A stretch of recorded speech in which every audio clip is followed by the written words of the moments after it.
2:47 a.m. Security camera shows Sarah Mitchell's blue Honda entering the parking lot, but it never shows her getting out. Everything was inside: her phone, wallet, $200 cash, keys in the ignition. Sarah had vanished like smoke.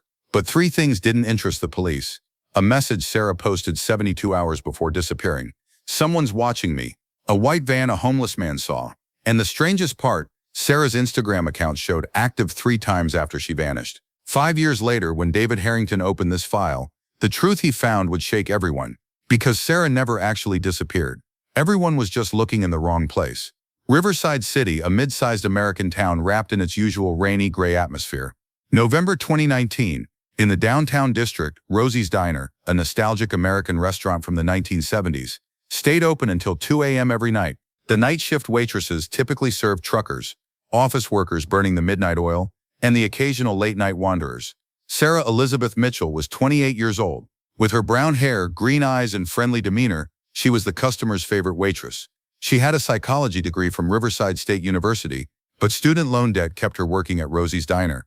Her mother Linda watched with sadness as her daughter worked this temporary job for 4 years. November 14, 2019, Thursday night. Sarah finished her shift at 2 a.m. Security footage showed her leaving the restaurant at 2:43. She carried a small bag wearing her brown leather jacket and black pants. Standard waitress attire. It was raining. Sarah pulled her jacket over her head and walked quickly toward the back parking lot. 2:47 a.m. Security camera recorded Sarah's blue 2012 Honda Civic pulling into its parking spot. But then something happened, or rather didn't happen. There was no footage of Sarah getting out of the car. At 6:15 a.m. when head chef Manuel Rodriguez arrived for the opening shift, he noticed Sarah's car still in the lot. Strange, Sarah would never leave her car behind. As Manuel approached, what he saw shocked him. Car locked, engine cold, raindrops on the windshield. Inside, Sarah's phone sat on the front seat, her purse on the passenger seat, $200 cash and driver's license in her wallet. Keys hung in the ignition as if Sarah had just stepped out for a moment. But Sarah Mitchell had vanished like smoke. Manuel called emergency services. Riverside Police Department arrived within 20 minutes. The first response team filed a missing person report. The area around the car was searched thoroughly. No blood, no signs of struggle, no indication of forced abduction. It was as if Sarah stepped out of her car and walked away. But where? And why did she leave her phone, wallet, everything behind? Officers mentioned the possibility of voluntary disappearance. Maybe Sarah wanted a new life. Maybe she couldn't handle the stress. Maybe she ran away. But Sarah's mother, Linda Mitchell, never believed this theory. Because a mother knows her daughter, and Sarah would never, ever leave her phone behind. Riverside Police Department's Missing Persons Unit handled Sarah Mitchell's case with routine procedures. Detective Robert Chen first tried to reconstruct Sarah's last 48 hours. Sarah's last 72 hours went like this. November 11, Monday, normal shift, no incidents. November 12, Tuesday, Sarah called her mother, said everything's fine. November 13, Wednesday, brief argument with a customer during shift. Customer didn't want to pay the bill, but nothing serious. November 14, Thursday, the night she disappeared. Detective Chen examined Sarah's cell phone records. The last message was at 2:41 to her mother Linda. "I'm leaving work, home in 20. Then, nothing. The phone was never turned on after 2:47. No GPS record, no calls, no messages. Sarah's social media accounts were checked. Instagram, Facebook, Twitter, all inactive after November 14, 2:45. Last bank card use was November 14 during lunch break at a local sandwich shop. No credit card use, no ATM withdrawal. Physical evidence. Fingerprints in the car belonged to Sarah and several unidentified prints, but a diner waitress having various fingerprints in her car was normal. No blood, hair, tissue, no biological evidence. No signs of struggle. Rosie's Diner owner Tom Bradley and employees were questioned. Everyone loved Sarah, everyone was shocked. Nobody saw anything strange that night. Tom said Sarah was a model employee, never any problems. Her shift partner Jessica Ramirez tearfully explained, "Sarah was my best friend, seemed a bit stressed lately, but she hadn't asked why." But something caught Detective Chen's attention. He asked Jessica, "What do you mean by stressed?" Jessica hesitated, then whispered, "For the last 2 weeks, she'd sit in the parking lot after shifts for a long time looking around, like she was waiting for someone or running from someone." Riverside Police kept Sarah Mitchell's case active for 6 months. The Federal Investigation Bureau consulted, but the case didn't rise to federal level. Adult disappearance, no evidence of foul play, no indication of interstate crime. Media interest lasted 3 weeks. Local news ran stories with vanishing waitress headlines. Mother Linda appeared on TV every day, tearfully pleading, "Please bring my daughter back, I just want to see her safe."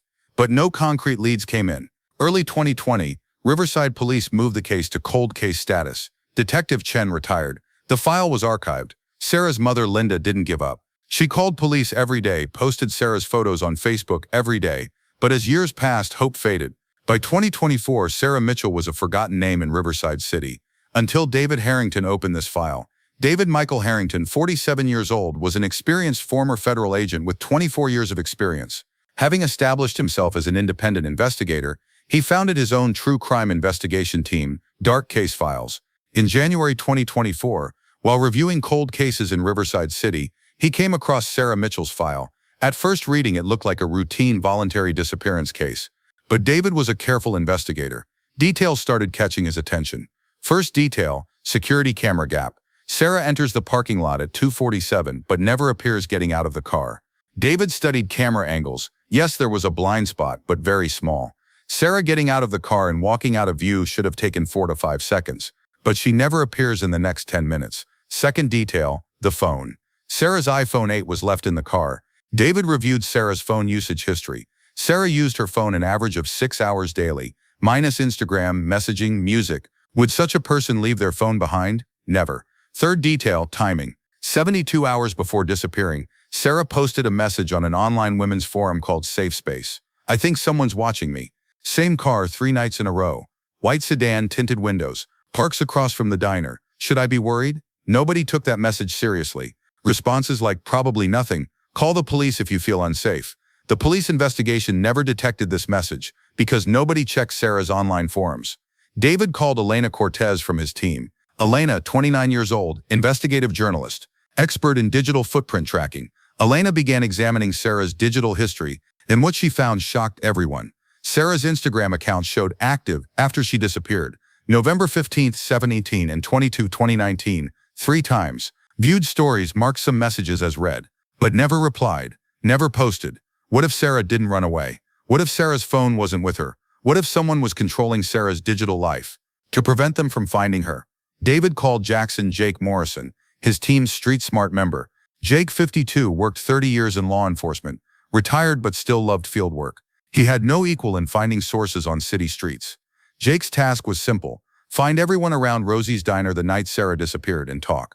Police did this 5 years ago, but Jake knew street people don't talk to police. But they talked to Jake. Jake spent 3 days wandering the downtown area, visited homeless camps, talked to night shift workers, showed Sarah's photo to 24-hour convenience store employees.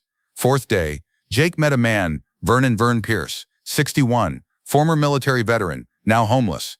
Vern slept in the alley behind Rosie's Diner, by the warm ventilation duct. He slept there in 2019 too. Jake showed Vern Sarah's photo. Vern nodded. I remember her. Good kid. Sometimes brought me free food. Jake asked, do you remember November 14, 2019, the night the girl disappeared? Vern thought for a long time. Then his eyes widened. White van. Yes, I remember now. I was here that night. Around 2:30, couldn't sleep. A white van came, parked across from the lot. Engine was running. Plates were covered in mud. Couldn't see them. Jake's pulse quickened. How long did the van stay? 30 to 40 minutes. I got curious, approached. Someone was inside. Couldn't see the face. Then the blonde woman, the waitress girl, came out of the restaurant, headed to her car. The van started the engine, slowly approached. What happened next? Don't know. Someone yelled. I looked the other way. When I turned back, the van was gone. The girl's car was sitting there. Jake asked, did police talk to you then? Vern laughed. Police don't talk to homeless folks. I tried to tell them. They chased me away, said get out of here or I'll cause you trouble. Jake gave Vern $50 and thanked him. He called David. Found it. We have a witness, and we have a white van. David, Elena, and Jake decided it was time to visit Rosie's Diner. In 2024, the diner was still open, but the owner had changed. Tom Bradley sold the business in 2022, moved to another state. The new owner was a 45-year-old man named Richard Kovac. David went to the diner to talk to Richard. Richard seemed friendly, wide smile, warm welcome. Dark Case Files. I watch you online, he said. Are you here for the Sarah Mitchell case? David had researched Richard's background. Richard moved to Riverside City in 2020, a year after Sarah disappeared. Previously lived in another state. Clean criminal record. But one detail caught David's attention. Richard's old address was connected to a woman's harassment complaint in 2018. The complaint was dropped, no charges filed. David asked Richard questions about Sarah. Richard said he never knew Sarah when he bought the diner in 2020. The incident was already in the past, but Elena noticed something. While Richard talked, he glanced several times at the stairs leading to the basement, as if he was worried. Elena whispered to David, "Basement. We need to look there." David asked Richard, "Is the basement still used as storage?" Richard's face tensed for a moment. "Yes, but it's cleaned out. Old stuff was thrown away in 2021. Can we take a look?" Richard hesitated, then smiling, "Sure, but it's dark and messy." The basement was narrow and dim. Old equipment, broken chairs, plastic crates piled up. David illuminated the area with his flashlight. At first glance, it looked like a normal restaurant storage. But Jake noticed something in the corner. On the wall, a different color paint than the rest, like it was newly painted. Jake approached the wall, touched it with his hand. The paint was 2 to 3 years old, newer. "David, look at this." David approached. The wall sounded hollow, empty. "What's behind this wall?" he asked Richard. Richard swallowed. "Old coal storage. From the 1970s. Not in use." "Can we open it?" "No key. Closed years ago." David looked at Jake. Jake brought tools. Richard protested, but David was firm. "Either you open it voluntarily or we'll get proper authorization. Choose." Jake started working on the old metal door in the wall. After several attempts, the door opened. A musty, rotten smell came from inside. David illuminated the interior with his flashlight. A narrow room, empty. But something was on the floor. A plastic bag. Inside, a waitress apron, with Rosie's Diner logo on it, and the name Sarah. Richard Kovac was questioned by local authorities, but he hired a criminal lawyer and refused to talk. Sarah's apron in the basement was important evidence, but not enough. Didn't prove any crime. Richard's explanation was simple. "That apron was among old stuff when I bought the diner in 2020. I forgot to throw it away." DNA test was done. Sarah's DNA was on the apron, expected but no other DNA. No blood stains. Not enough evidence to arrest Richard. David returned angrily to his office. "I know the guy's hiding something, but we can't prove it." Elena said, "Let's go back to digital. Remember that weird activity on Sarah's Instagram? She appeared active on the 15th, 18th, and 22nd. Maybe there's a clue there." Elena examined Sarah's Instagram login history with advanced digital tools and found something shocking. The IP address accessing Sarah's account came from Rosie's Diner's Wi-Fi. "Someone accessed Sarah's account from the diner," Elena said, 3 times after she disappeared. David asked, "How was Sarah's password found?" Elena said, "If Sarah's phone is in someone's possession, passwords are saved." She stopped. Or Sarah's phone is still somewhere in the diner. "Richard is hiding it." Jake jumped in. "Let's get proper authorization. Let's search that place thoroughly." David presented evidence to local authorities. The district attorney decided there was sufficient probable cause. Search authorization issued. March 2024, local law enforcement and dark case files team conducted a thorough search of Rosie's Diner. Richard Kovac was at home. Diner was closed. Forensic team was searching every inch. David re-examined the hidden room in the basement. This time they used luminol Flemish chemical that detects blood traces. And on the back walls, a faint reaction. Blood trace. Very old, cleaned but not completely eliminated. Jake noticed something on the ceiling. In the corner of the ceiling, an old ventilation hole. Inside, a garbage bag. Jake carefully lowered the bag. Inside, an iPhone 8. Cracked screen. Sarah's phone. Elena took the phone to the forensic lab. Sam Reeves, forensic expert on David's team, examined the phone. The phone was broken but memory was still there. Sam recovered the data and found the last call records. November 14, 2019, 2:46 a.m. After Sarah sent her mother, "I'm leaving work home in 20, she made another call. Emergency services. But the call was cut off after 8 seconds. Emergency call records were checked. At 2:46, there really was a dropped call from the Rosie's Diner area. But the call wasn't completed. Dispatcher couldn't trace the number before it closed. This meant Sarah realized she was in danger. She tried to call for help, but someone stopped her. Took the phone from her hand. Blood traces in the basement. The apron in the hidden room. Sarah's phone. IP records. Everything pointed to one place, Rosie's Diner's basement. And Richard Kovac. But one thing was still missing. Where was Sarah? Richard Kovac changed his lawyer as evidence mounted. Instead of a public defender, he now hired an expensive defense attorney. But pressure was increasing. David, along with local detectives, questioned Richard again. This time psychologist Marcus Chen was there too. Marcus, expert in criminal psychology and profiling, the analytical part of David's team. Marcus quietly studied Richard. Richard looked tense but controlled. Not a psychopath, but hiding something. During interrogation, David listed the evidence. Blood in basement, phone, IP records, emergency call. Richard denied each one. "I wasn't even in Riverside City then. I came in 2020. But Marcus noticed something. Richard avoided eye contact whenever Sarah's name came up. Sign of guilt or fear. Marcus intervened. "Richard, I'll tell you something. I've worked with criminals for 20 years, and I know there are 2 types of criminals. Those who act and those who help. Those who act usually don't regret. But helpers are dying from guilt. Which side are you on?" Richard's face changed. His eyes filled. His hands started shaking. Marcus continued. "If you weren't the one who acted, now's the time to talk. Because right now your situation is accessory. But if you talk, maybe arrangements can be made. Richard bowed his head. Long silence. Then whispered, I didn't hurt her. David leaned forward. Who did? Tom. Tom Bradley, the old owner. Richard Kovac's story went like this. Tom Bradley was Rosie's Diner's owner. In 2019, he was 58 years old,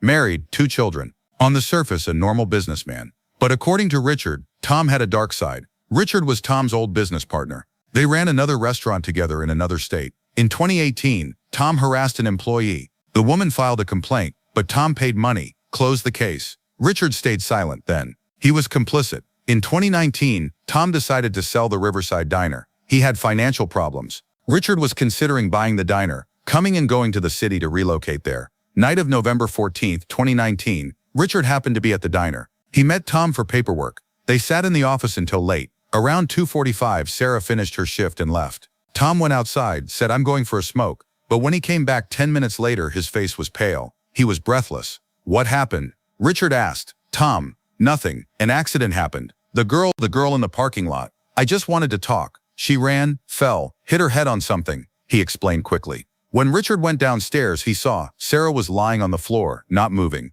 blood in the back of her head. Is she? Richard couldn't finish. Tom was panicking. I don't know, we should call for help. But Richard's first thought was, if authorities come, everything will be over. Tom will be arrested. Diner won't sell. Richard's investment will go to waste. Richard told Tom, wait, let's think first. And at that moment, everything was ruined. 2 men chose to protect their interests instead of helping someone in need. According to Richard's confession, Sarah was still alive at that moment, breathing faintly, but both panicked and didn't help her, didn't call for assistance. Tom cried, if this comes out, everything I have ends. My family, business. Richard said, let's wait. Maybe she'll recover on her own. Horrible thought. But that's where they'd come. They waited 20 minutes. Sarah's breathing stopped. Tom collapsed. What have we done? Richard said, it was an accident, but now we need to hide what happened. 2 men carried Sarah's body to the basement's hidden room. Tom wrapped her in an old carpet, concealed her against the wall, then sealed a new section in the wall, piled stuff in front. They found Sarah's phone. Tom broke it, hid it in the ceiling ventilation hole. Sarah's car was in the lot. They left keys in the car, created the impression Sarah voluntarily left. Then Tom knew Sarah's Instagram password. Sarah once logged in while asking Tom for social media help. Tom logged into her account 3 times after Sarah disappeared, read some posts to create the impression Sarah is still active. Richard said in the interrogation room, I just helped hide what happened. I didn't hurt her. David said firmly, you didn't help while someone was dying. You concealed evidence. This is accessory and obstruction. Serious charges. Marcus asked, where did Tom move the body? Richard hesitated. I don't know. When he sold me the diner in 2020, the hidden room in the basement was empty. Tom must have moved her elsewhere. Tom Bradley sold Rosie's Diner in 2022 and moved to a coastal state. David's team found Tom's new address. Coordinating with local authorities, interstate coordination was established. Law enforcement arrested Tom Bradley at his home in April 2024. Tom didn't resist, as if he was relieved. When Tom was taken into custody, his first words were, I've been waiting for 5 years. I knew you'd come one day. Tom Bradley was transferred back. When David sat face-to-face with Tom in the interrogation room, he saw Tom was exhausted,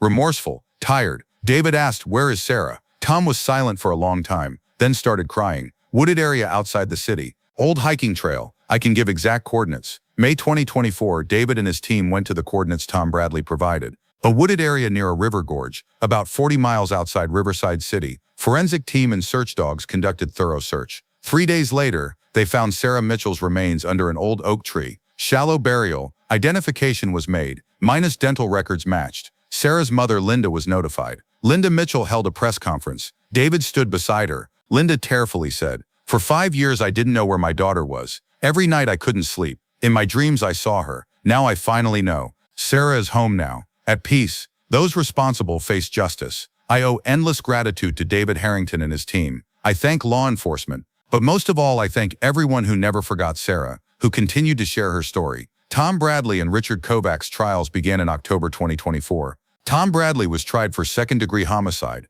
obstruction of justice, tampering with evidence. Jury found him guilty in 3 days. Sentence, 25 years to life in prison. Richard Kovac was tried for accessory, obstruction of justice. Because he confessed and helped the investigation, he made a plea agreement. Sentence, 15 years in prison. Sarah Mitchell's family filed a civil lawsuit. Assets were seized. Linda Mitchell donated proceeds to a foundation in Sarah's name support fund for missing persons cases. David, looking at the camera in his studio, said, Sarah Mitchell was only 28 years old. She had a dream to become a psychologist to help people. But one night, poor decisions by two men ended her life and destroyed a family. Tom Bradley and Richard Kovac chose to protect themselves instead of doing what was right. That's beyond acceptable. Sarah's story reminded me of something important. Cases may go cold, but they never truly close. Evidence still exists. Witnesses still remember. And most importantly, families never give up. Linda Mitchell fought for 5 years, called authorities every day, shared Sarah's story every day, and finally brought her daughter home. If you have a missing loved one, never lose hope. Justice may be delayed, but it comes. We at Dark Case Files will continue to tell these stories, because every missing person matters. Every victim deserves to be remembered. Sarah Mitchell is now at peace. Her story will not be forgotten. Final image, Sarah's mother placing flowers at a memorial. Stone reads, Sarah Elizabeth Mitchell, 1991 to 2019. Forever in our hearts, justice served. But not every story ends like this. In our next case, it's not a disappearance, it's a family. One night, 5 people died in a suburban home. Authorities said one thing, but evidence showed something else. And when we opened this investigation, the truth shocked everyone. See you in the next video. Don't forget to subscribe.